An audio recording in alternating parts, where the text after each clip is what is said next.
জন্মের প্রথম কান্না থেকে একটি নতুন গল্পের শুরু। ধীরে ধীরে কেটে গেছে 6টি মাস। আজ সেই ছোট্ট দুটি হাতে ধরা দেবে জীবনের প্রথম অন্নের স্বাদ। হ্যাঁ, আজ শোনাবো আমাদের ছোট্ট কাজুর অন্নপ্রাশনের গল্প। শোনো মিষ্টি মেয়ের এক গল্প শোনাই গানে, সে যে তুলির টানে আঁকে স্বপ্ন সবার মনে। ঘড়ির কাঁটায় তখন প্রায় সকাল 10টা।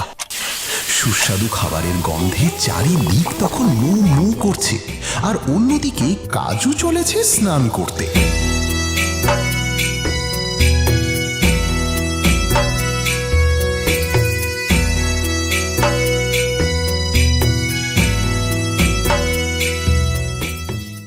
বৈদিক শাস্ত্র অনুযায়ী আকাশের 27টি নক্ষত্রের নবম নক্ষত্রের নাম অনুসারে কাজুর নাম রাখা হয় অশ্লেষা, যার অর্থ স্নেহময় বন্ধন।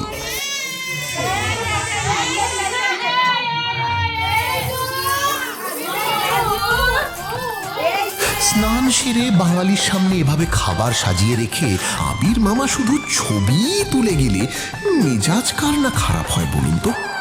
চিতল মাছের মুইঠা গরম ভাতে 2টা, বইলা বাঙালি খায় চীনা জাপানি লুইটা পুইটা। চিতল মাছের মুইঠা গরম ভাতে 2টা, বইলা বাঙালি খায় চীনা জাপানি লুইটা পুইটা। কলাই ডালের বড়ি শুক্তুনি চচ্চড়ি, বইলা বাঙালি খায় মোগলাই মাদ্রাসি ভুরি ভুরি। হায় বাঙালি হায়, তুই আর বাঙালি নাই, তোর চলন বলন কথার ধরন নিজের মতো নাই। উফ, বাবারে বাবা, কি ঝাঁজ! না, তবে মাছটা খুবই টেস্টি বানিয়েছে।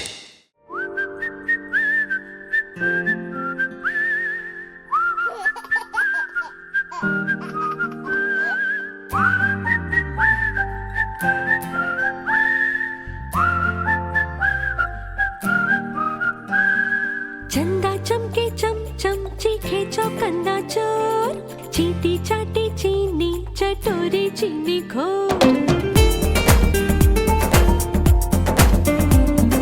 चंदा चमके चम चम चीखे चौकन्ना चोर।